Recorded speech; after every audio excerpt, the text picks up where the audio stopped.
அல்லேலூயா. கர்த்தர் நல்லவர். கர்த்தருடைய நாமம் மகிமைப்படுவதாக. இந்த காலை நேரத்தில் நாம் இணைந்து கர்த்தரை பாடி ஆராதித்து கர்த்தருடைய வார்த்தைக்கு நேராய் கடன் செல்லலாம். ஒவ்வொரு நாளும் அதிகாலையிலே எழும்பி அவர் முகத்தை தேடும்போது நிச்சயமாய் தேவன் அதற்கு ஏற்ற நல்ல பலன்களை கர்த்தர் நம்முடைய வாழ்க்கையிலே தருகிறவராய் இருக்கிறார். அவர்கள் அவரை நோக்கி பார்த்தார்கள், அவர்கள் முகங்கள் பிரகாசம் அடைந்தன. இந்த காலை நேரத்தில் தேவையோடு எதிர்பார்ப்போடு அவர் சமூகத்தை நீங்கள் நோக்கி பார்த்திருக்கலாம். இந்த காலை நேரத்திலே ஆண்டவர் நம்முடைய தேவைகளை எல்லாம் சந்தித்து அற்புதங்களை செய்ய அவர் வல்லமை உள்ளவர். ஆகவே கரங்களை தட்டி உற்சாகமாய் பாடி இந்த காலை நேரத்தில் தேவனை ஆராதிப்போம்.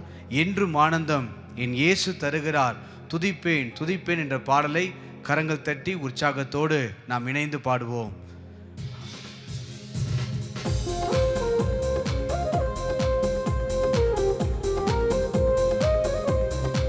காலை நேரத்தில் உற்சாகத்தோடு பாடுவோம். அவர் மிகவும் நல்லவர். கர்த்தரை நான் எக்காலத்து ஸ்தோத்தரிப்பேன். அவர் துதி எப்போதும் என் வாயில் இருக்க சொன்னது போல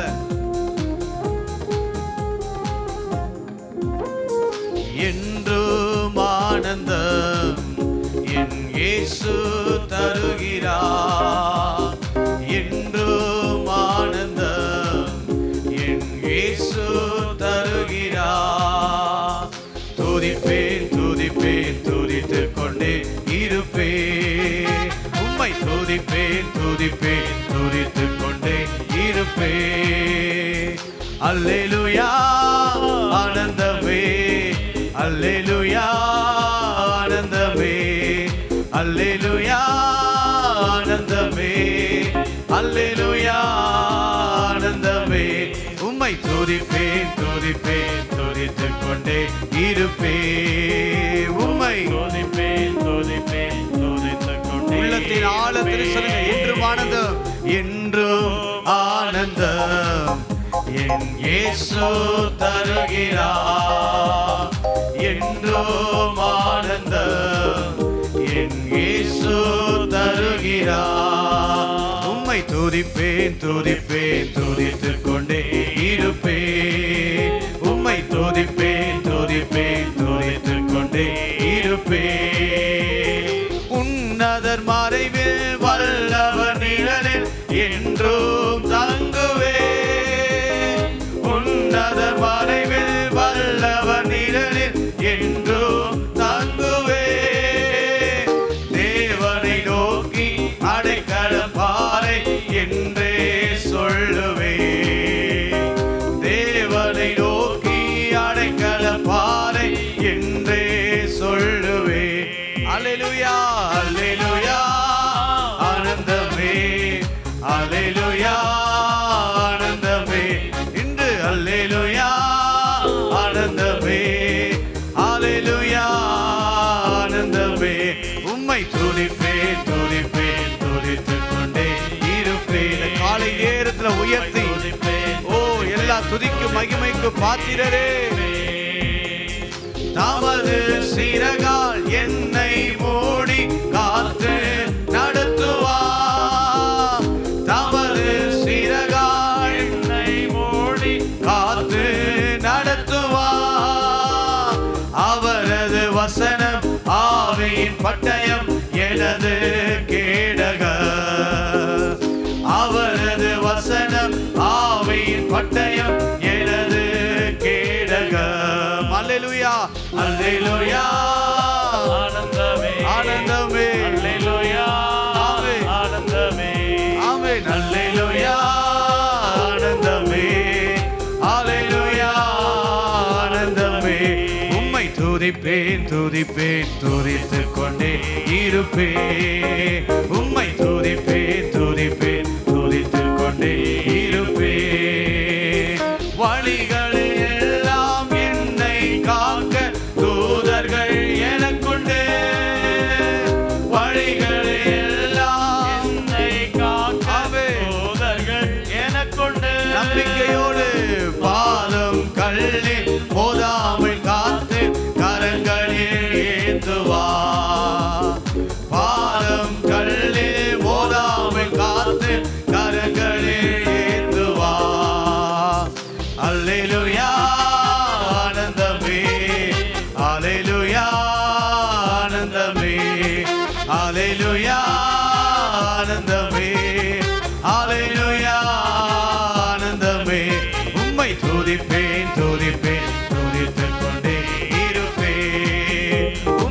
துதிப்பேன் துதிப்பேன் துதித்துக் கொண்டே இருப்பேன். விசுவாசத்தோடு சிங்கத்தின் மேலும் பாம்பின் மேலும் நடந்தே செல்லுவேன். இந்த சிங்கத்தின் மேலும் பாம்பின் மேலும் நடந்தே செல்லுவேன்.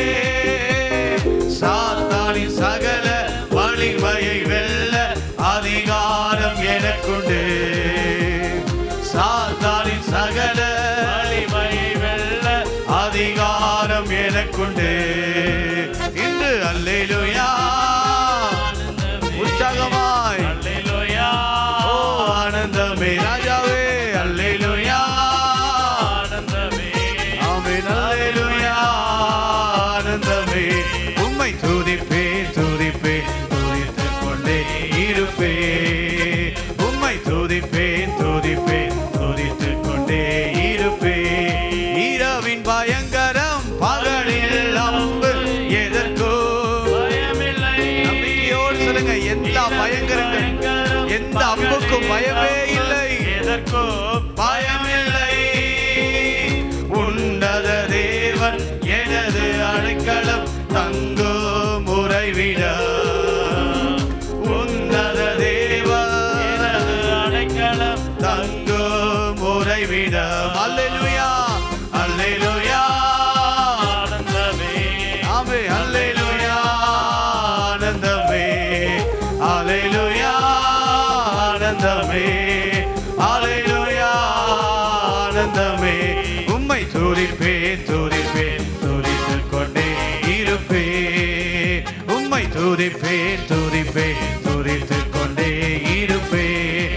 பார்வோன் வந்தால் என்ன, பெரும் படையோடு வந்தால் என்ன, பார்வோன் வந்தால் என்ன, பெரும் படையோடு வந்தால் என்ன, ஜெபித்திடுவேன் ஜெயம் எடுப்பேன் செங்கடல் பிரிந்திடுமே. இன்று ஜெபித்திடுவேன் ஜெயம் எடுப்பேன் செங்கடல் பிரிந்திடுமே. ஆராதனை ஆராதனை. காலை நேரத்தில் கரங்களை உயர்த்தி முழு பலத்தோடு சொல்லுங்க, ஆராதனை ஆராதனை ஆராதனை. என்னை சுற்றிலும் இயேசு உண்டு, என் முன்னே செல்கின்றாரே. என்னை சுற்றிலும் இயேசு உண்டு, என் முன்னே செல்கின்றாரே. பாலைவனம் வந்தால் என்ன, என்னை படைத்தவர் என்னோடுண்டு. பாலைவனம் வந்தால் என்ன, என்னை படைத்தவர் என்னோடுண்டு. பாடிடுவேன் பாதை காட்டிடுவான், பயணத்தை தொடர்ந்திடுவே. இன்று பாடிடுவே காட்டிடுவான், எங்கள் பயணத்தை தொடர்ந்திடுவே. கரங்களை உயர்த்தி ஆராதனை இயேசுவே ஆராதனை ராஜாவே ஆராதனை ஆராதனை. என்னை சுற்றிலும் இயேசு உண்டு, என் முன்னே செல்கின்றாரே. என்னை சுற்றிலும் இயேசு உண்டு, என் முன்னே செல்கின்றாரே. மகிமையின் தேவன் நீரே, மன்னாவை தருகின்றீரே. மகிமையின் தேவன் நீரே, எனக்கு மன்னாவை தருகின்றீரே. என்னை மறவாத எங்கள் மன மகிழ்ச்சி நீர்தானையா. என்னை மறவாத என் மன மகிழ்ச்சி நீர்தானையா. கரங்களை உயர்த்தி எங்கள் ஆராதனை ராஜாவே ஆராதனை ஆமென் ஆமென் ஆராதனை ஆராதனை ஆராதனை ஆராதனை ஆராதனை எங்கள் ஆராதனை ஆராதனை. வாக்குதத்தம் செய்தவரே, எல்லா வாக்குதத்தம் நிறைவேற்றுவீர். ஆமென் ஆமே வாக்குத்தத்தம் ஆபிரகாமுக்கு சொன்னவர் அதை நிறைவேற்றியதை போல நமக்கு நிறைவேற்ற வல்லமை உள்ளவர். உம்மையே நான் நம்பியுள்ளேன், உம் கிருபை சூழ்ந்து கொள்ளோ. உம்மையே நான் நம்பியுள்ளேன், உம் கிருபை சூழ்ந்து கொள்ளும். ஆராதனை எங்கள் ஆராதனை ஆராதனை ஆராதனை ஆராதனை ஆராதனை எங்கள் ஆராதனை இயேசுவே. காலை நேரத்தில் ஆவியை நிரம்பி எங்கள் ஆராதனை ராஜாவே. அபிஷேகம் என் மேலே, ஆவியானவர் எனக்குள்ளே. அபிஷேகம் என் மேலே, ஆவியானவர் எனக்குள்ளே. அபிஷேகம் என் தலை மேலே, ஆவியானவர் எனக்குள்ளே. அபிஷேகம் என் தலை மேலே, ஆவியானவர் எனக்குள்ளே.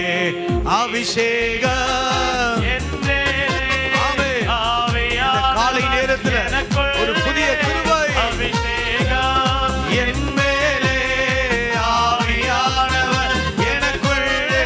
உங்க அபிஷேகம் என் மேலே, ஆவியானவர் எனக்குள்ளே. அபிஷேகம் என் தலை மேலே, ஆவியானவர் எனக்குள்ளே. அபிஷேகம் என் தலை மேலே, ஆவியானவர் எனக்குள்ளே. இதயங்கள் நொறுக்கப்பட்டோர் ஏராளம் ஏராளம். இதயங்கள் நொறுக்கப்பட்டோர் ஏராளம் ஏராளம். காயம் கட்டுவேன் தேசமெங்கும் இயேசுவின் நாமத்தினால். காயம் கட்டுவேன் தேசமெங்கும் எங்கள் இயேசுவின் நாமத்தினால். அபிஷேகம் அவை என் மேலே, ஆவியானவர் எனக்குள்ளே. அபிஷேகம் என் மேலே, எங்கள் ஆவியானவர் எனக்குள்ளே.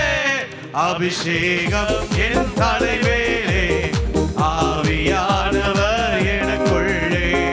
அபிஷேகம் என் தலை மேலே, ஆவியானவர் எனக்கு. சொல்லி பாலமா. சிறையில்லோ சிறைகள் உள்ளோ ஆயிரங்கள் விடுதலை பெறணுமே.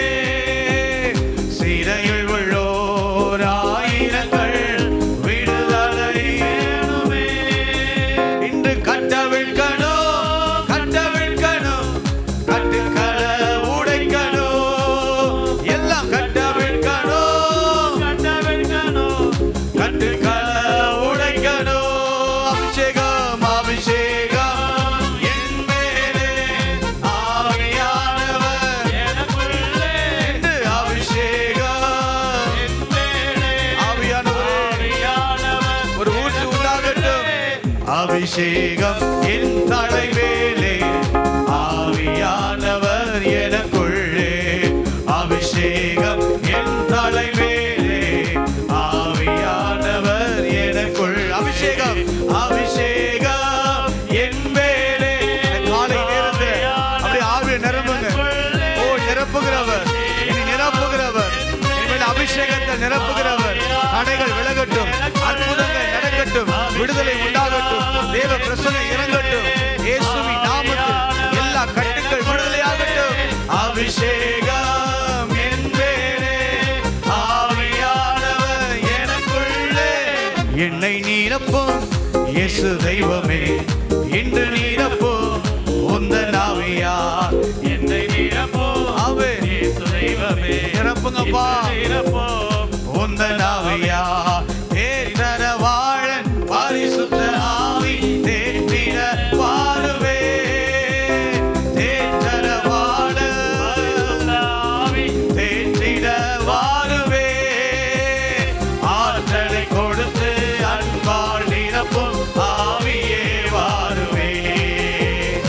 ஆற்றலை கொடுத்து அன்பால்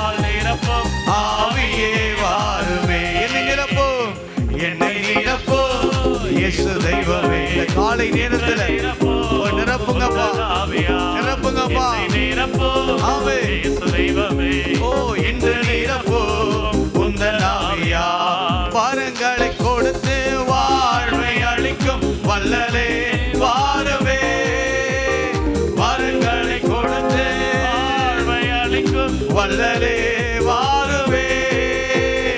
கனிகளால் நிரப்பி காயங்கள் ஆற்றும் கருணையே வாருமே. கனிகளால் நிரப்பி காயங்கள் ஆற்றும் கருணையே வாருமே. என்னை நிரப்புங்கப்பா, என்னை நிரப்போ இயேசு தெய்வமே, இயேசு தெய்வம். ஆமே நிரப்பி விடுங்க, என்னை நிரப்போ ஓ இயேசு தெய்வமே. இன்று நிரப்போ உந்தன் ஆவியா. பேய்களை ஓட்டி நோய்களை போக்கி பலனே வாருமே. பேய்களை ஓட்டி நோய்களை போக்கி பலனே வாருமே. பலவீனம் நீக்கி பலவானாய் மாற்றும் வல்லமையே வாருமே. என்மேல் பலவீனம் நீக்கி பலவானாய் மாற்றும் வல்லமையே வாருமே. என்னை நிரப்போ, என்னை நிரப்போ இயேசு தெய்வமே. இன்று நிரப்போ உந்தன் ஆவியா. என்னை நிரப்போ இயேசு தெய்வமே. இன்று நிரப்போ உந்தன் ஆவியா.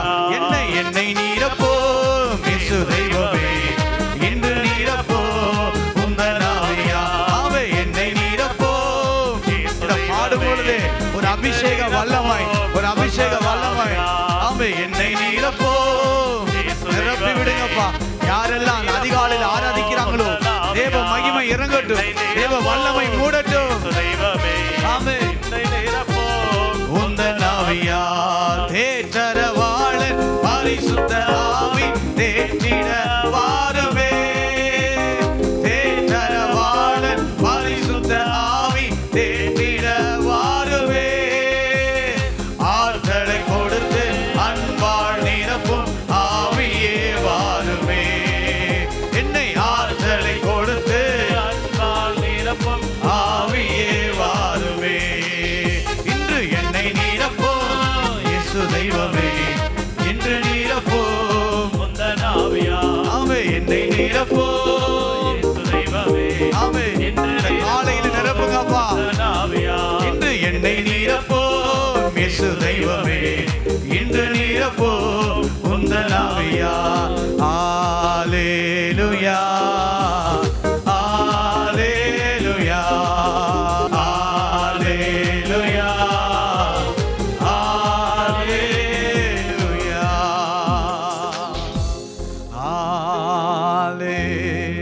அல்லேலூயா,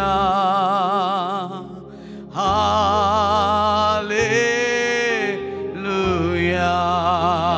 கரங்களை உயர்த்தி சொல்லுங்க.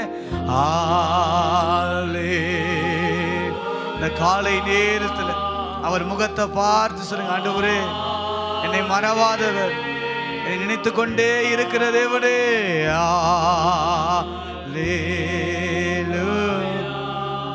தாய் தகப்பன் உறவுகள் கைவிட்டாலும் என்னை மறவாமல் நினைத்தருந்த தேவன், உள்ளங்கையிலே பொறித்து வைத்த தேவனே. அல்லேலூயா,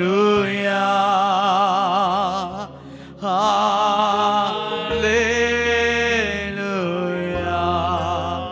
கரங்களை உயர்த்தி சொல்லுங்க. ஆண்டவரே, இந்த உறவுகள் என்னை கைவிடலாம். ஒரு நெருக்கமான சூழ்நிலை நான் வந்து கொண்டிருக்கிறேன். எல்லாரும் என்னை கைவிட்டு போகலாம், ஆனால் என்னை மறவாமல் என்னை ஒவ்வொரு நாளும் நினைத்து உள்ளங்கையிலே பொறித்து வைத்திருக்கிற தேவன் நீர். கரங்களை உயர்த்தி இந்த காலை நேரத்தில் உள்ளத்தின் ஆழத்தில்னு சொல்லுங்க. மறவாமல் நினைத்தீரையா, மனதார நன்றி சொல்வே. என்னை மறவாமல் நினைத்தீரையா, உம்மை மனதார நன்றி சொல்வே. இரவும் பகலும் என்னை நினைத்து இதுவரை நடத்தினீரே. இரவும் பகலும் என்னை நினைத்து நினைத்து இதுவரை நடத்தினீரே. நன்றி நன்றி ஐயா, கோடி கோடி நன்றி ஐயா. நன்றி நன்றி ஐயா, கோடி கோடி நன்றி ஐயா. மறவாமல் நினைத்தீரையா, மனதார நன்றி சொல்வேன். என்னை மறவாமலே, என்னை மறவாமல் நினைத்தீரையா. காலை நேரத்தை உணர்ந்து சொல்லுங்க, ஆண்டவரே நன்றி சொல்வேன். எவினேச நீர்தானையா, இதுவரை உதவி நீரே. எவினேச நீர்தானையா, இதுவரை உதவி நீரே.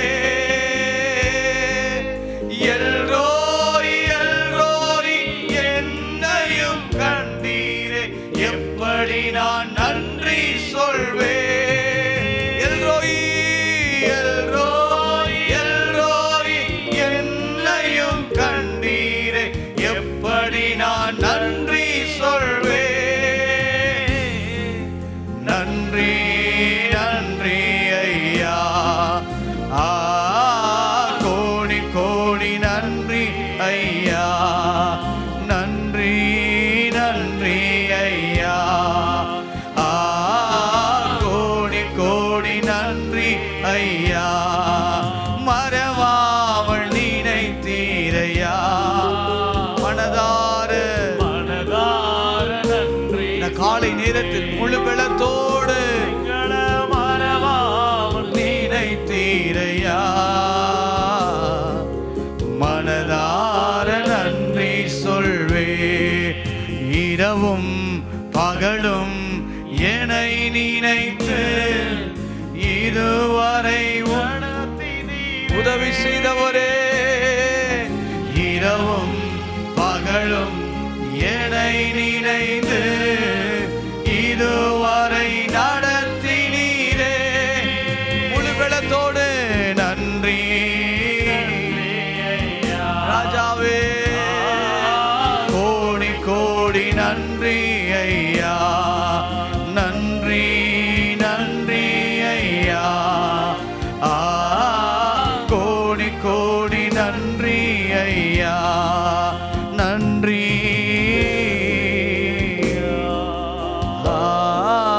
கோடி கோடி நன்றி ஐயா. நன்றி நன்றி ஐயா, கோடி கோடி நன்றி ஐயா. நல்ல ஆண்டவரே, நன்றியோடு நாங்கள் ஸ்தோத்தரிக்கிறோம். இந்த காலை நேரத்தினுடைய சமூகத்திலே வந்து நாங்கள் நிற்கிறோம்.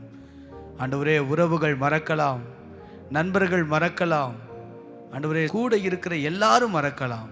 ஆனால் இதுவரை எங்களை மறவாமல் நீ நடத்தி வந்த தகப்பன் நீர். ஆண்டவரே, தோளில் சுமந்து வந்த தேவன் நீர்.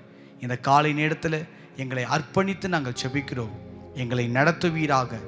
இதுவரை நடத்தினவர் இனியும் நீர் நடத்த நீர் வல்லமையுள்ளவர் என்பதை நாங்கள் அறிந்திருக்கிறோம். இந்த காலை நேரத்தில் எங்களை அர்ப்பணிக்கிறோம். எங்களை நடத்தும் இயேசுவின் நாமத்தில் பிதாவே, ஆமேன் ஆமேன். அல்லேலூயா.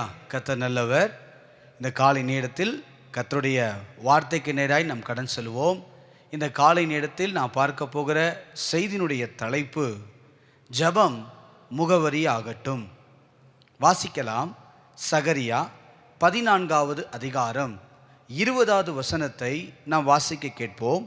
அந்நாளிலே குதிரைகளின் மணிகளிலே கர்த்தருக்கு பரிசுத்தம் என்னும் விலாசம் எழுதியிருக்கும். கர்த்தருக்கு பரிசுத்தம் என்னும் விலாசம் எழுதியிருக்கும். கர்த்தருடைய ஆலயத்தில் உள்ள பானைகள், கர்த்தருடைய ஆலயத்தில் உள்ள பானைகள் பலிபீடத்துக்கு முன்பாக இருக்கிற பாத்திரங்களைப் போல் இருக்கும். கர்த்தருடைய நாமம் மகிமைப்படுவதாக. ஜெபம் முகவரி ஆகட்டும். ஜெபமே நமது முகவரியாய் இருக்க வேண்டும். இந்த உலகத்தில் வாழுகிற ஒவ்வொரு மனிதனுக்கும் விலாசம் அல்லது முகவரி என்று ஒன்று கண்டிப்பாக இருக்கும். ஒரு நாட்டின் குடிமகன் அல்லது ஒரு நாட்டின் பிரஜை என்பது அந்த மனிதனை எதை குறித்து வெளிப்படுத்தப்படும் என்றால் அந்த மனிதன் இருக்கிற இடத்தை வைத்து அதை குறிப்பிடப்படுகிறது. அது மாத்திரமல்ல, இந்த நாட்டிலே தேசத்திலே இருக்கிற உதவிகளை அல்லது நன்மைகளை ஒரு மனிதன் பெற்றுக்கொள்ள வேண்டும் என்றாலும் முகவரி மிகவும் அவசியம். எப்படி ஒரு நாட்டிலே இருக்கிற மனிதனுக்கு முகவரி மிக அவசியமோ, உதவிகளை பெற்றுக்கொள்வதற்கு முகவரி அவசியமோ, அதே போல கிறிஸ்துவுக்குள் நன்மைகளை பெற்றுக்கொள்ள வேண்டும் என்றால், கிறிஸ்துவுக்குள் வெற்றி பெற்றவர்களாய் நாம் மாற வேண்டும் என்றால், கிறிஸ்துவுக்குள் தேவன் நமக்கு வைத்திருக்கிற ஆசீர்வாதங்களை நாம் சுதந்தரித்து கொள்ள வேண்டும் என்றால் ஜெபம் என்கிற முகவரி நமக்கு அவசியம். இந்த காலை நேரத்திலே இந்த முகவரிக்காய் நாம் ஜெபிக்க போகிறோம். சிலருடைய வாழ்க்கையில் ஆண்டவர் இப்படிப்பட்ட முகவரிகளை கொடுத்து அழைத்தது உண்டு. ஆனால் சில நேரங்களில் நம்முடைய வாழ்க்கையில் சோர்ந்து போன போது, சில தடுமாற்றங்கள் வந்த பொழுது நம்முடைய வாழ்க்கையிலே இந்த ஜெப முகவரியை நாம் இழந்துவிட்டோம். இன்றைக்கு நாம் ஜெபிப்போமானால் மீண்டும் ஆண்டவர் ஜெபம் என்கிற ஒரு முகவரியை தேவன் நமக்கு தர அவர் வல்லமை உள்ளவர். அல்லேலூயா. இன்னைக்கு ஒருவர் நம்மை சந்திக்கிறார் என்றால் முதல்ல அவங்க நம்மளை பார்த்து என்ன கேட்பாங்கன்னா, உங்கள் வீடு அல்லது உங்கள் முகவரி எங்கே இருக்குன்னு கேட்பாங்க. அதை கேட்கும்போது, அதை சரியாய் சொல்லும்போது தான் அந்த மனிதன் மேலே ஒரு நம்பிக்கை வருகிறது. அதை சொல்லும்போது தான் அந்த மனிதன் மேலே ஒரு நிலைப்பாடான ஒரு வார்த்தைகள் வருகிறது. அவரை ஏற்றுக்கொள்ளுகிறவர்களாய் மாற முடியும். ஆனால் இந்த நாட்களில் நாமும் கிறிஸ்துவுக்குள் வாழ வேண்டும், கிறிஸ்துவுக்குள் நிலையாய் இருக்க வேண்டும், கிறிஸ்துவுக்குள் நாம் நம்பிக்கை உள்ளவர்களாய் மாற வேண்டும் என்றால் ஜெபம் நமக்கு முகவரியாய் இருக்க வேண்டும். அல்லேலூயா. எப்படி ஒரு முகவரி ஒரு மனிதனுடைய அடையாளமாய் இருக்கிறதோ, அதே போல கிறிஸ்தவ வாழ்க்கையில் நம்முடைய அடையாளம் ஜெபமாய் இருக்க வேண்டும். வாசிக்கப்பட்ட இந்த வசனத்தில் சகரியா 14ஆம் அதிகாரம் 20வது வசனத்தில் வாசித்தோமே, அங்கு குதிரைகளின் மணிகளிலே கர்த்தருக்கு பரிசுத்தம் என்னும் விலாசம் எழுதியிருக்கும். அது மாத்திரமல்ல, கர்த்தருடைய ஆலயத்திலுள்ள பானைகள் மீதும் அந்த விலாசம் எழுதப்பட்டு இருக்க வேண்டும். பானைகள் என்பது பொதுவாகவே நம்மை குறிக்கிறது. வாசிக்கலாம். 2 கொரிந்தியர் 4வது அதிகாரம் 7வது வசனத்தை நீங்கள் வாசியுங்கள். 2 கொரிந்தியர் 4வது அதிகாரம் 7வது வசனம். இந்த மகத்துவமுள்ள வல்லமை எங்களால் உண்டாயிராமல் தேவனால் உண்டாயிருக்கிறது என்று விளங்கும்படி இந்த பொக்கிஷத்தை மண்பாண்டங்களில் பெற்றிருக்கிறோம். நம்முடைய சரீரமாகிய மண்பாண்டங்களில் நாம் இந்த பொக்கிஷத்தை நாம் பெற்றிருக்கிறோம் என்று இங்கு வேதம் சொல்லுகிறது. அப்படின்னா நம்முடைய சரீரம் அல்லது நாம் தான் மண்பாண்டம். இதை சற்று விளக்கும்படியாக ஒரு சம்பவத்தை நான் வேதத்திலிருந்து காட்டி கொடுக்க விரும்புகிறேன். நீங்கள் 2 ராஜாக்கள் 4வது அதிகாரம் 38 41வது வசனம் வரைக்கும் நீங்கள் வாசித்து பார்ப்பீர்களே ஆனால், அங்கு எலிசாவினுடைய வாழ்க்கையிலே நடந்த ஒரு சம்பவத்தை வேதம் மிக அழகாய் தெளிவாய் நமக்கு காட்டுகிறது. தீர்க்கதரிசிகளின் புத்திரர் கூழ் காய்ச்சி கொண்டிருக்கிறார்கள். அப்பொழுது ஒரு பெரிய பானையை அடுப்பிலே வைத்து கூழ் காய்த்து கொண்டிருக்கும் பொழுது ஒருவன் என்ன செய்கிறான் என்றால், கீரையை நீங்கள் வாசிக்கலாம். 2 ராஜாக்கள் 4ஆம் அதிகாரம் 39வது வசனத்தை நீங்கள் வாசியுங்கள். ஒருவன் கீரைகளை பறிக்க வெளியிலே போய் ஒரு பேய் கொம்பட்டி கொடியை அதன் காய்களை மடி நிறைய அறுத்து வந்து அவைகளை அறிந்து கூழ் பானையிலே போட்டான். நல்ல கவனிங்க, கூழ் பானையில போட்டாச்சு. அங்க கீரையும் பறிச்சுட்டு வந்து அதோட பேய் கொம்பட்டி காய்களையும் கொண்டு வந்து அந்த கூழ் பானையில போட்டாச்சு. என்ன நடந்தது நீங்கள் தொடர்ந்து வாசிச்சு பாருங்க. 40ஆம் வசனம் எல்லாம் அதை சாப்பிட எடுத்து வரும்போது அங்கு ஒரு தேவனுடைய மனுஷன் சொல்லுவான், பானையிலே சாவு இருக்கிறது என்று சத்தமிட்டார்கள். தேவ மனுஷனே, அதை சாப்பிடாதீங்க, அந்த பானையில சாவு இருக்கிறது என்று சத்தமிட்டார்கள். நல்லா யோசிச்சு பாருங்க. அந்த நேரத்தில் மாவு கொண்டு வரப்படுகிறது. 41வது வசனத்தில் வாசித்து பார்ப்பீங்கன்னா, அப்பொழுது அவன் மாவை கொண்டு வர சொல்லி அதை பானையிலே போட்டு ஜனங்கள் சாப்பிடும்படி அவர்களுக்கு வார் என்றான். அப்புறம் பானையிலே தோஷம் இல்லாமல் போயிற்று. இதான் அந்த சம்பவம். பானை என்பது நாம். இந்த பேய் கொம்பட்டி காய்கள் என்பது தேவன் அருவருக்கிற, தேவன் வெறுக்கிற காரியங்கள் தான் இந்த காரியங்கள். நம்முடைய வாழ்க்கையிலே இது வரும் பொழுது தேவனால் பயன்படுத்த முடியாமல், அங்கே இருக்கிற ஜனங்களுக்கும் பயன்படுத்த முடியாமல், தேவன் நம்மை குறித்து அழைத்த நோக்கம், தேவன் நம்மை தெரிந்து கொண்டதனுடைய காரியங்கள் எல்லாம் வீணாய் போய் விடுகின்றன. பானையிலே சாவு இருக்கிறது. பரிசுத்தமுள்ள தேவன் நம்முடைய தேவன், அவர் பரிசுத்தர். ஆகையால் நாமும் பரிசுத்தராய் இருக்க வேண்டும் என்று வேதம் சொல்லுகிறது. நம்முடைய வாழ்க்கையில் சாவு இருக்கிற வரை, இந்த சாவு இருக்கிறதுனால யாருக்கும் பயன்பட முடியாது, அவருக்கும் பயன்பட முடியாது, அவரை கொண்டு செயல்படுத்த வேண்டிய காரியங்களுக்கும் பயன்படுத்த முடியாது, எதற்கும் பயன்படுத்த முடியாது. கிறிஸ்து என்கிற மாவு அதில் கொட்டப்படும் பொழுது, பானையிலே இந்த சரீரத்திலே நமக்குள் வார்க்கப்படும் பொழுது, இந்த சாவு தோஷம் நம்மை விட்டு நீங்கும். இந்த காலை நேரத்தில் நாம் பானைகளாக இருக்கலாம். இந்த பானையிலே விலாசம் எழுதப்பட வேண்டுமென்றால் கிறிஸ்துவுக்குள் வாழுகிற ஒரு வாழ்க்கை வேண்டும், கிறிஸ்துவுக்குள் நிரம்பி இருக்கிற ஒரு அனுபவம் வேண்டும். எவன் ஒருவன் கிறிஸ்துவுக்குள் வாழுகிறானோ அவன் புது சிருஷ்டியாய் இருக்கிறான், பழையவைகள் எல்லாம் ஒழிந்து போயின என்று வேதம் சொல்லுகிறது. இந்த காலை நேரத்தில் நான் தேவனுக்காய் பயன்பட வேண்டும், நான் தேவனுடைய திட்டங்களுக்காய் நான் பயன்பட வேண்டும், தேவ ராஜ்யத்திற்காய் பயன்பட வேண்டும் என்று விரும்புவோமானால் நம்முடைய வாழ்க்கையிலே கிறிஸ்து என்கிற விலாசம் இருக்க வேண்டும், கிறிஸ்து என்கிற மாவு நமக்குள் இருக்க வேண்டும். அப்போதுதான் அந்த சாவு நீங்கும், தேவன் வெறுக்கிற காரியங்கள் அகலும், தேவனுடைய விலாசம் நம்முடைய நெற்றியிலே எழுதப்பட்டிருக்கும். அல்லேலூயா. இந்த காலை நேரத்தில் சில காரியங்களை நான் வேகமாய் காட்டி கொடுக்க போகிறேன். இன்றைக்கு நம்முடைய வாழ்க்கையில் ஜெபம் நமக்கு முகவரியாய் மாற வேண்டும். அதே போல கிறிஸ்துவுக்குள் வாழுகிற ஒரு மனிதனுடைய அடையாளம் ஜெபம் என்கிற முகவரியாய் இருக்க வேண்டும். வேதத்திலே இப்படி ஜெபமே முகவரியாய் கொண்ட சில நபர்களை நான் வேகமாய் காட்டி கொடுக்க நான் வாஞ்சிக்கிறேன். முதல் காரியம் அப்போஸ்தலர் 9வது அதிகாரம் 10வது 11வது வசனம். தமஸ்குவிலே அனனியா என்னும் பேருள்ள ஒரு சீசன் இருந்தான். அவனுக்கு கர்த்தர் தரிசனமாகி அனனியாவே என்றார். அவன் ஆண்டவரே இதோ அடியேன் என்றான். அவன் ஆண்டவரே இதோ அடியேன் என்றான். 11வது வசனம். அப்பொழுது கர்த்தர் நீ எழுந்து நேர்த்தெருவு எண்ணப்பட்ட தெருவுக்கு போய். நல்லா கவனிங்க. அப்பொழுது கர்த்தர் நேர்த்தெருவு எண்ணப்பட்ட தெருவுக்கு போய் யூதாவின் வீட்டிலே தர்சு பட்டணத்தானாகிய சவுல் என்னும் பேருள்ள ஒருவனை தேடு, அவன் இப்பொழுது ஜெபம் பண்ணுகிறான். ஆண்டவர் பவுலை குறித்து சொல்லும்போது இங்கு சவுலா இருக்கிறதுனால அங்க சொல்லுகிறார், சவுல் என்னும் பேருள்ள ஒருவனை தேடு. நீ தேடும்போது அவனுடைய முகவரி, முதல்ல சவுலை குறித்து ஒரு இன்ட்ரோடக்ஷன், ஒரு முகவரி சொல்லும்போது அவன் ஜெபம் பண்ணி கொண்டிருக்கிறான்.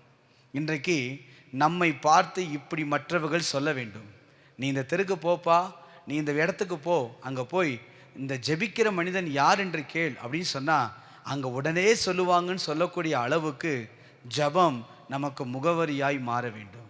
யோசிச்சு பாருங்களேன், அனனியாவுக்கு ஆண்டவர் இந்த வார்த்தையை சொல்லாமல் விட்டுருக்கலாம். நீ நேர்த்தெருவுக்கு போ, இந்த தெருக்கு போ சொன்னார், யூதாவின் வீட்டை சொன்னார், அங்கே தர்சு பட்டணத்தாகிய சவுல்னு ஒருத்தன் இருக்கிறான்ற பேரை சொன்னார், எல்லாம் சொன்னவர் அடுத்த வார்த்தை சொல்லுகிறது, அவன் இப்பொழுது ஜெபம் பண்ணுகிறான். ஏன்? ஜெபம் நமக்கு ஒரு முகவரி, ஜெபிக்கிற அனுபவம் என்பது நமக்கு ஒரு அடையாளம். ஜெபிக்கிற மனிதன் என்பது தேவன் ஒரு மனிதனை உயர்த்தி காட்டுவதற்கு, மற்றவர்களை வெளியே இடத்துக்கு கொண்டு வந்து நிறுத்துவதற்கு ஜெபம் மிக முக்கியம். இன்றைக்கு நம்முடைய பிள்ளைகள், நம்முடைய குடும்பத்தார், நம்முடைய சபை மக்கள், இன்னும் சொல்லப்போனால் நம்மோடு கூட இருக்கிறவர்கள் நமக்கு இந்த முகவரியை கொடுக்க வேண்டும். அவர் ஜெபம் பண்ணுகிற ஒரு மனிதன், அவர் ஜெபிக்கிற ஒரு மனிதன், ஜெபிக்கிற மனிதன் என்று பெயர் பெற்றவர்கள் எல்லாம் தேசத்திலே தேவன் உயர்த்தி காட்டியிருக்கிறார். தேவன் அவர்களை உன்னதமான பாத்திரங்களாய் தேவன் பயன்படுத்தியிருக்கிறார். நாம் வாசித்தோம்ல சகரியால ஆண்டவர் பானையில் விலாசம் எழுதி வைத்திருக்கிறார். ராஜாக்களில் வாசித்தோமே, பானையில் சாவு இருக்கிற வரை அதை பயன்படுத்த முடியாது. ஆனால் கிறிஸ்து வரும் பொழுது, கிறிஸ்துவு மாவு கொட்டப்படும் பொழுது அந்த பானை பயன்படுத்தப்படும். அந்த பானையில் இருக்கிற கூழும் பயன்படுத்தப்படும், தேவ திட்டம் நிறைவேறும். இன்றைக்கு சவுலுடைய வாழ்க்கையில் கிறிஸ்து மாவாய் வந்த பொழுது தேவன் அந்த மனிதனை கொண்டு வல்லமையாய் பயன்படுத்தினார். அதுவரை இந்த மனிதன் எவ்வளவோ காரியங்கள் அறிந்திருந்தாலும், திறமைகள் இருந்தாலும், அனுபவங்கள் இருந்தாலும், ஜெபம் என்கிற ஒரு முகவரியை அவன் பெற்றுக்கொள்ளும் போது, அவன் ஜெபித்து கொண்டிருக்கிறான் என்கிற ஒரு காரியத்தை வெளிப்படுத்தும் போது அந்த மனிதனுடைய வாழ்க்கையில் உயர்வுகளை தேவன் தருகிறார்.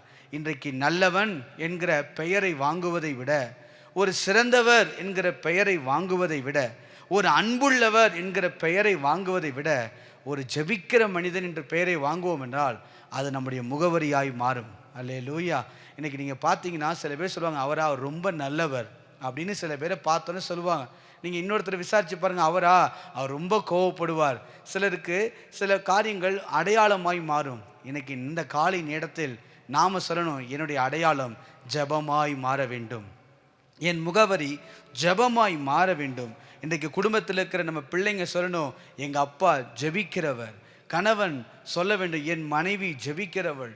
மனைவி சொல்ல வேண்டும், என் கணவர் ஜெபிக்கிறவர். சபை நம்மை பார்த்து சொல்ல வேண்டும், அந்த மனிதர் ஜெபிக்கிற ஒரு நபர்.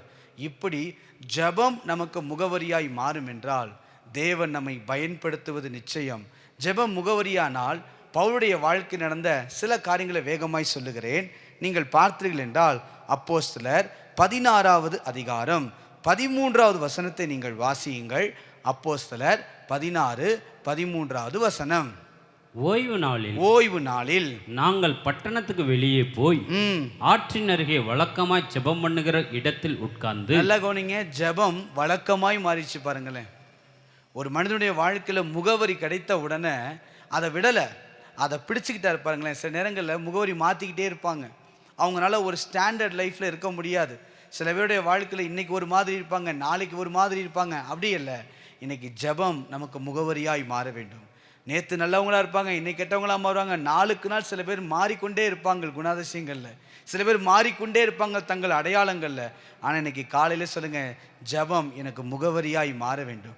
முகவரியாய் மாறிச்சு என்ன நடக்கும்? அது வழக்கமாக மாறும்.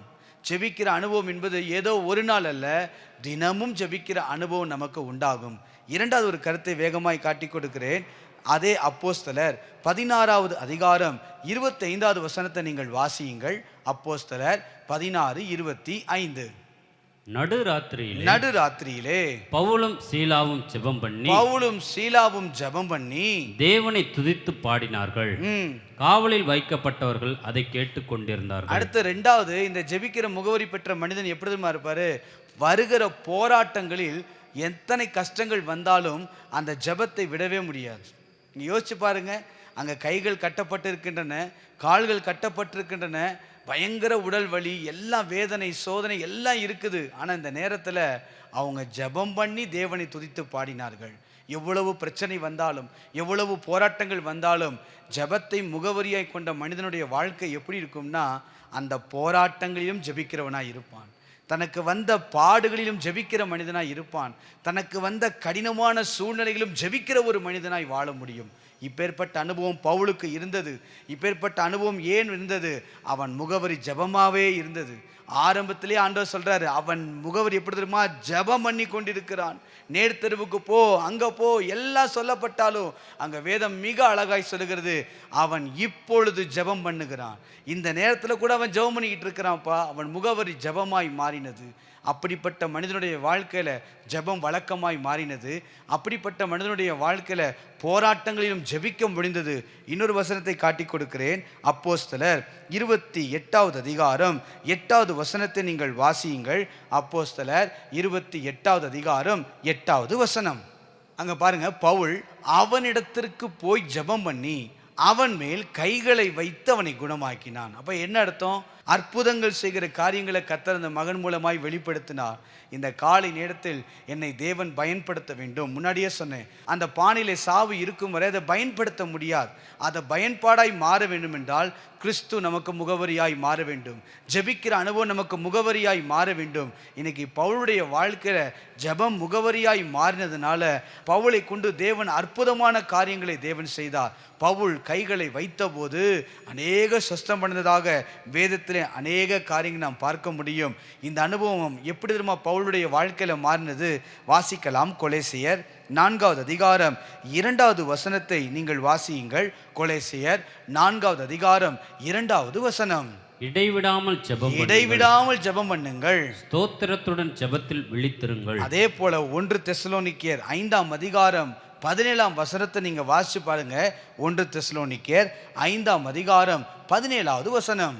இடைவிடாமல் ஜெபம் பண்ணுங்கள். பாருங்களேன், இந்த அனுபவம் எப்படி பவுலுடைய வாழ்க்கையில் வருவாங்க. இடைவிடாமல் ஜெபம் பண்ணுங்கள், வழக்கமாய் ஜெபிக்கிற அனுபவம், போராட்டத்தில் ஜெபிக்கிற அனுபவம், தேவன் பயன்படுத்தும் வரை ஜெபிக்கிற அனுபவம், இடைவிடாமல் ஜெபிக்கிற அனுபவம். யாருக்கு?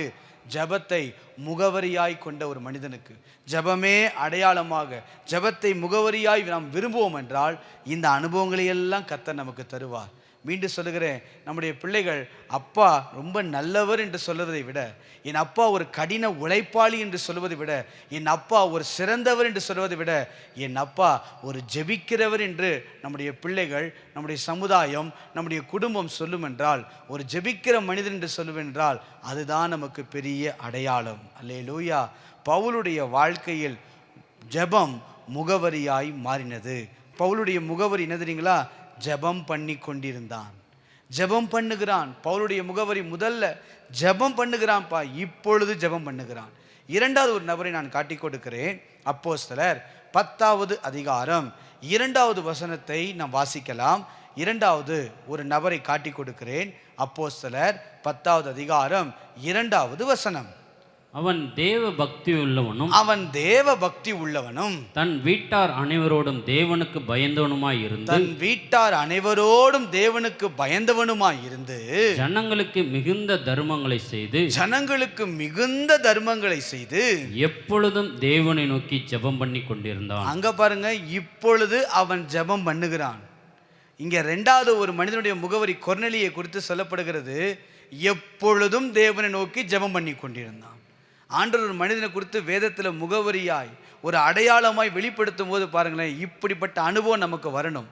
இந்த காலை நேரத்தில் அதை நம்ம விரும்பணும். ஆண்டவரே, இந்த உலகத்தில் ஒரு மனிதனுக்கு அடையாளம் முகவரியாக இருக்கலாம், ஆனால் கிறிஸ்துவுக்குள் வாழும்போது என் சபைக்குள்ள, என் குடும்பத்துக்குள்ள, என் உறவுகளுக்குள்ள, என் நண்பருக்குள்ள ஒரு அடையாளம் என்ன தெரியுமா?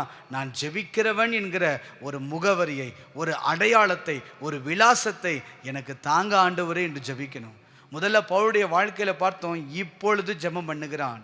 இங்கே கொர்நேலியை 2வது நம்ம பார்க்குறோமே, எப்பொழுதும் அவன் ஜெபம் பண்ணி கொண்டிருந்தான். அவனுடைய வாழ்க்கையில் பாருங்கள், எப்பொழுதும் ஜெபம் பண்ணி கொண்டிருந்தான். கொர்நேலியு சாதாரண ஒரு மனிதர் அல்ல. நீங்கள் சரித்திரத்தை வாசித்து பார்ப்பீங்கன்னா, ரோம படையில் ஒரு மிக பெரிய பிரபலமான ஒரு அதிகாரியாக இருந்தவர். இவரை குறித்து 2 கருத்துக்கள் சொல்லப்படுகின்றன. ஒன்று, நல்ல மனிதன். 2வது, எப்போதும் ஜெபம் பண்ணுகிறவர். இவரை குறித்து நீங்கள் சரித்திரத்தில் பார்த்தீர்கள் என்றால் 2 காரியம் அதிகமாய் சொல்லப்படுகிறது. ஒன்று, ரொம்ப நல்ல ஒரு மனிதன். ரோம படையிலும் சரி, ரோமனுடைய அந்த அதிகாரமாக இருந்தபோதும் சரி, ரொம்ப நல்லவர். 2வது, எப்போதும் ஜெபம் பண்ணி கொண்டிருக்கிற ஒரு மனிதன். கொர்நேலி என்றால் மகிழ்ச்சி, நட்பு, திறமை, இப்படி அநேக காரியங்கள், அர்த்தங்கள் உண்டு. இன்றைக்கு இந்த அனுபவம் நம்முடைய வாழ்க்கையில் வர வேண்டும். கொர்நேலியை போல ஒரு ஜெபிக்கிற அனுபவம். கொர்நேலியை போல எப்பொழுதும் அவன் ஜெபம் பண்ணி கொண்டிருக்கிறான். இன்றைக்கு நம்ம வீட்டுக்குள்ளே வந்த உடனே நம்மளை யாராவது முதல்ல விசாரிக்கன்னா, எப்பொழுதும் ஜெபம் பண்ணி கொண்டிருக்கிறான். இந்த அடையாளம் நமக்கு முகவரியாய் மாற வேண்டும். முகவரியாய் மாறினால் 3 அனுபவங்களை கர்த்தர் தருவார். இதில் நான் சொல்லுகிறேன். அப்போஸ்தலர் 10வது அதிகாரம் 2வது வசனத்தை வாசிப்போம். அப்போஸ்தலர் 10:2. அவன் தேவ பக்தி உள்ளவனும் தன் வீட்டார் அனைவரோடும் தேவனுக்கு பயந்தவனுமாய் இருந்து. முதல் காரியம் என்ன தெரியுங்களா? வீட்டார் அனைவரோடும் ஜெபிக்கிற அனுபவம். வீட்டார் அனைவரோடும் இணைந்து ஜெபிக்கிற அனுபவம் சாதாரணமான காரியம் அல்ல.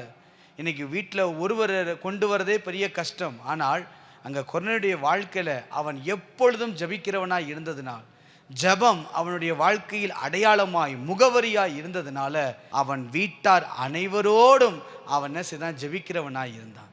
வீட்டார் அனைவரையும் இணைத்து, எல்லாரையும் சேர்த்து வைத்து ஜெபிக்கிற அனுபவம் இன்றைக்கு நமக்கு உண்டாக வேண்டும். கணவர் ரட்சிக்கப்படலையா, ஜெபம் நமக்கு முகவரியாய் மாற வேண்டும். வீட்டில் இருக்கிறவங்க ரட்சிக்கப்படணுமா, ஜெபம் நமக்கு முகவரியாய் மாற வேண்டும். ஜெபம் ஒரு அடையாளமாய் மாற வேண்டும். நாம் ஜெபிக்கிறவர்களாய் நாம் இருப்போம் என்றால் எப்பொழுதும் தேவனை நோக்கி ஜெபித்து கொண்டே இருக்கிற அனுபவம் நம்முடைய வாழ்க்கையில் வரும் என்றால் வீட்டார் அனைவரோடும் ஜெபிக்கிற அனுபவத்தை தேவன் நமக்கு தருவார். இரண்டாவது அனுபவம் என்ன தெரியுங்களா? அதே அப்போஸ்தலர் 10வது அதிகாரம் 3வது வசனத்தை நீங்கள் வாசியுங்கள். அப்போஸ்தலர் 10வது அதிகாரம் 3வது வசனம். பகலில் ஏறக்குறைய 9ஆம் மணி நேரத்திலே தேவனுடைய தூதன் தன்னிடத்தில் வரவும் கொர்நேலியுவே என்று அழைக்கவும் பிரத்யட்சமாய் தரிசனம் கண்டான். தரிசனத்தை தேவன் தருவார். இங்க முதல்ல பார்த்தோம், அவன் வீட்டார் அனைவரோடும் இணைத்து வைத்து கொண்டு ஜெபிக்கிற அனுபவம். இன்னைக்கு வீட்டில் இருக்கிற எல்லாரும் ரட்சிக்கப்படணும்னா எப்பொழுதும் ஜெபிக்கிற அனுபவம் நமக்கு வேண்டும். இன்னைக்கு கணவன் மனைவியை பார்த்து சொன்னோம், நான் ரட்சிக்கப்பட்டது என் மனைவியால் தான். கணவன் பிள்ளைகளை பார்த்து சொன்னோம், ரட்சிக்கப்பட்டது என் பிள்ளைகளால் தான். எப்பொழுதும் ஜெபிக்கிற அனுபவம். நம்முடைய உறவுகள் ரட்சிக்கப்பட வேண்டால் எப்பொழுதும் ஜெபிக்கிற அனுபவம். நாம் ஜெபித்து கொண்டே இருப்போம் என்றால் அது நமக்கு அடையாளமாய் மாறும் என்றால் இன்றைக்கு சொல்ல முடியும், வீட்டார் அனைவரோடு நான் ஜெபிக்க கர்த்தர் நமக்கு கிருபை தருவார். இரண்டாவது அனுபவத்தை சொன்னேன், தரிசனங்களை கர்த்தர் தருவார். தரிசனம் கண்டு பிரத்யட்சமாய் சில நேரங்கள் நம்முடைய வாழ்க்கையில் வரப்போகிற சூழ்நிலைகள் அல்லது எதிர்காலத்தில் நடக்க போகிற காரியங்கள் அல்லது நம்மளை கொண்டு தேவன் செய்ய போகிற திட்டங்களை தரிசனத்தை கொண்டு கர்த்தர் வெளிப்படுத்துவார்.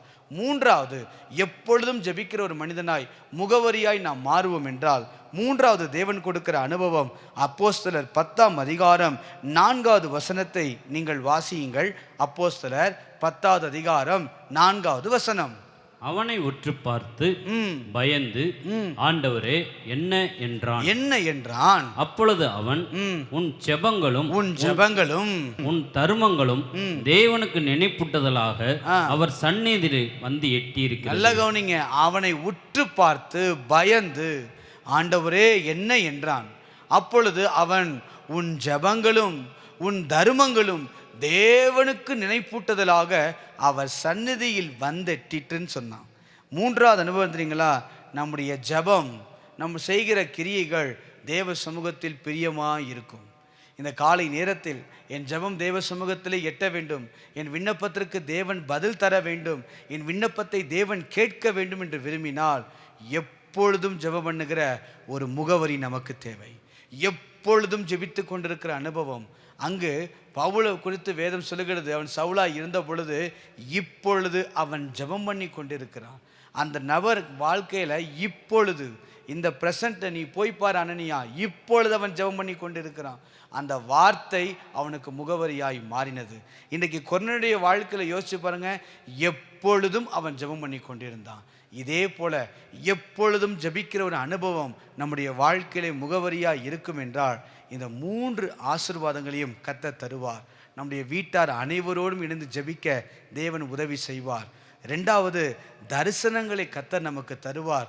மூன்றாவது, நம்முடைய ஜெபமும் நாம் செய்கிற கிரியைகளும் தேவ சந்நிதியில் எட்டும் அளவுக்கு தேவன் நம்மை உயர்த்தி வைக்க அவர் வல்லமை உள்ளவர். அல்லேலூயா. இப்படிப்பட்ட அனுபவத்தை நம்முடைய வாழ்க்கையிலே கொண்டு வர வேண்டும்.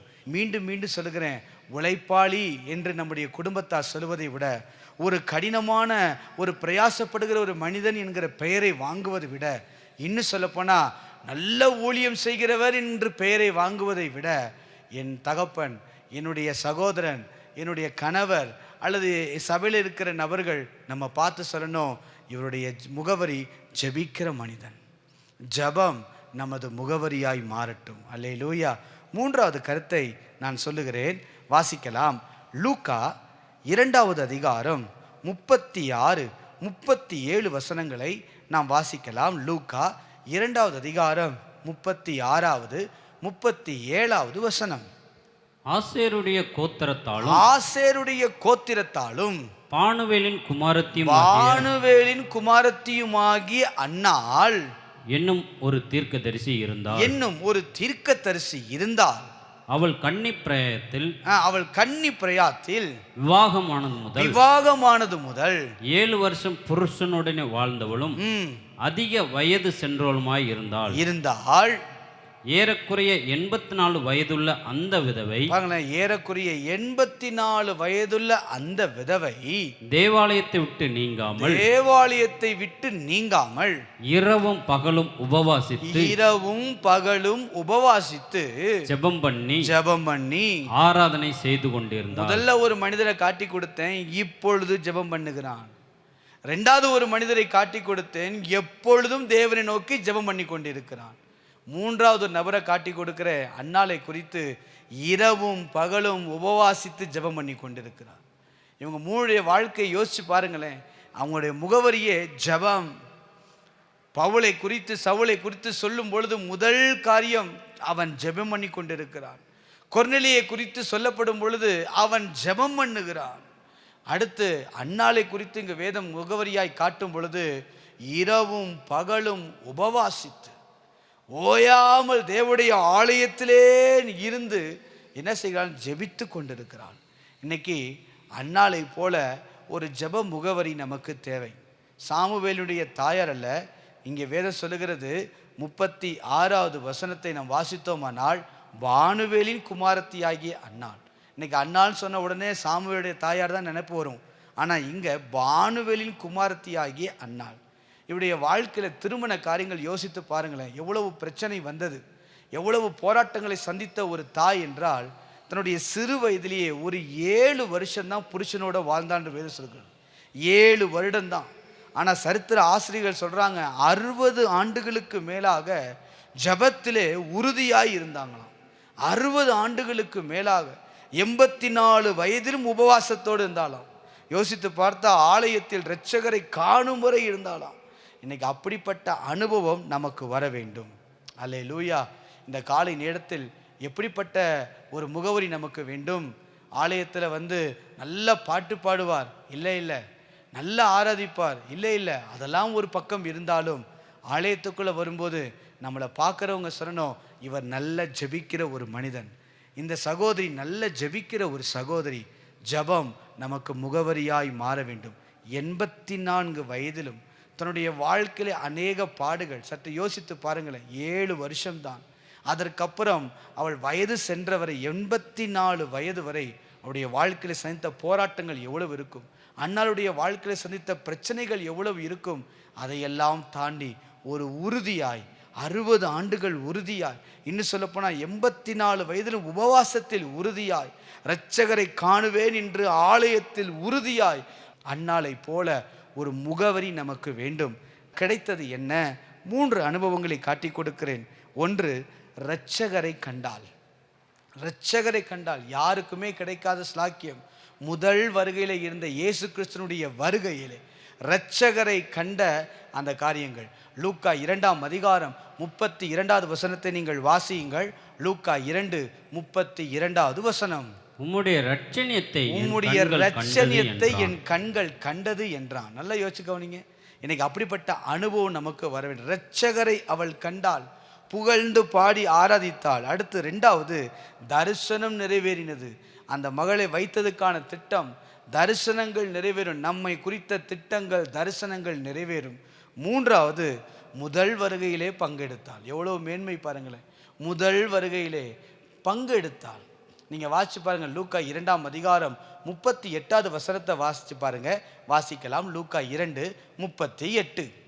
அவளும் அந்நேரத்திலே வந்து கர்த்தரை புகழ்ந்து எருசலேமிலே மீட்பு உண்டாக காத்திருந்த யாவருக்கும் அவரை குறித்து பேசினார். எவ்வளவு தீர்க்கதரிசனமா பேசுறாப்பாங்களேன். எருசலேமில் மீட்புண்டாக காத்திருந்த அத்தனை பேருக்கும் தீர்க்கதரிசனமா பேச முடிந்தது.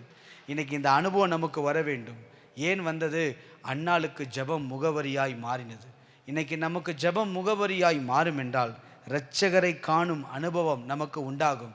2வது வருகையிலே அவரை காண வேண்டும் ஆசையாய் காத்திருக்கிறோமே, அந்த 2வது வருகையிலே தேவன் வரும்பொழுது, இயேசு வரும்பொழுது அவரை நாம் காண வேண்டும் என்றால், அவரை நாம் தரிசிக்க வேண்டும் என்றால், அவரோடு நாம் எடுத்துக்கொள்ளப்பட வேண்டும் என்றால் ஜெபம் முகவரியாய் மாற வேண்டும். இன்னைக்கு அவர் வருகைக்கு வெயிட் பண்ணிட்டு இருக்கிறோம், காத்து கொண்டிருக்கிறோம். இன்னைக்கு அவர் வருகையில் நாம் ஆயத்தப்பட வேண்டும் என்றால் ஜெபம் முகவரியாய் இருக்க வேண்டும். 3 நபர்களை இந்த காலை நேரத்திலே நான் காட்டி கொடுத்தேன். முதல் காரியம், நான் காட்டி கொடுத்த நபர் பவுல். இவருடைய வாழ்க்கையிலே ஜெபம் முகவரியாய் இருந்தது. அனனியாவுக்கு சொல்லுகிறார், அவன் இப்பொழுது ஜெபம் பண்ணுகிறான். இந்த அனுபவம் நமக்கு வேண்டும். நம்முடைய தெருவிலே, நம்முடைய பட்டணத்திலே, நம்முடைய சபையிலே, அல்லது நாம் இருக்கிற உறவுகள் மத்தியிலே நமக்கு நல்ல படிப்பு படித்தவன் என்ற பெயர் அல்ல, அல்லது நல்ல வசதி படைத்தவர் என்ற பெயர் அல்ல, அல்லது நல்ல திறமைசாலி என்கிற பெயர் அல்ல.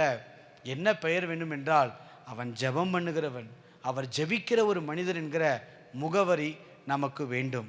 இரண்டாவது ஒரு காரியம் நான் சொன்னேன். இங்கு கொர்நேலியு என்கிற ஒரு மனிதரை குறித்து பார்க்கிறோம். வேதம் சொல்லுகிறது, எப்பொழுதும் தேவனை நோக்கி ஜெபம் பண்ணி கொண்டிருந்தான். அவருடைய முகவரி பாருங்க, எப்பொழுதும் ஜெபிக்கிற ஒரு அனுபவம்.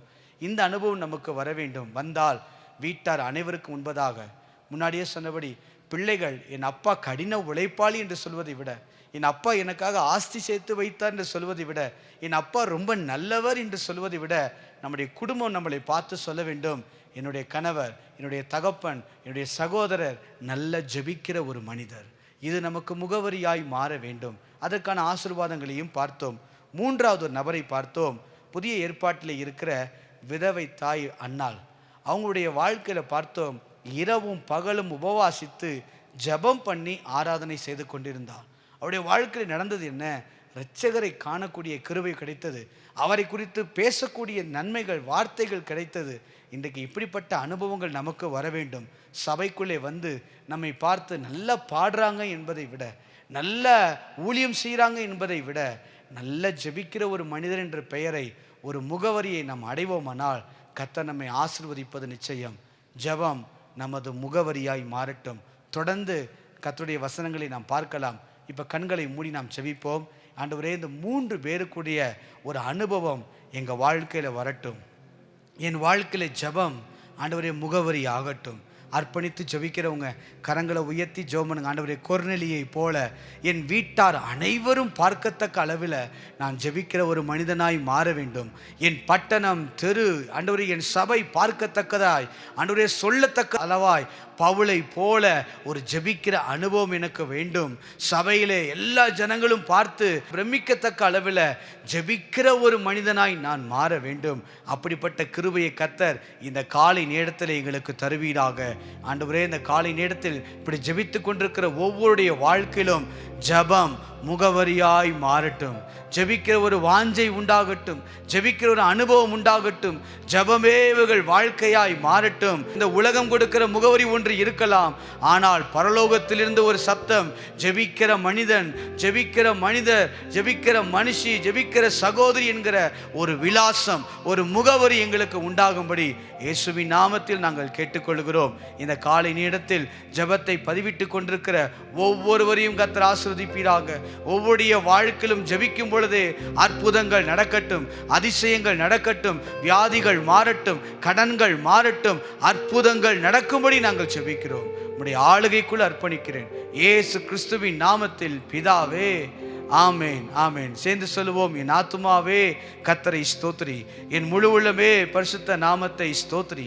என் ஆத்துமாவே கர்த்தரை ஸ்தோத்திரி, அவர் செய்த சகல உபகாரங்களையும் மறவாதே. ஆமேன், ஆமேன். கர்த்தர் நம்மை ஆசீர்வதிப்பாராக. God bless you. ஜெபம் நமது முகவரியாகட்டும்.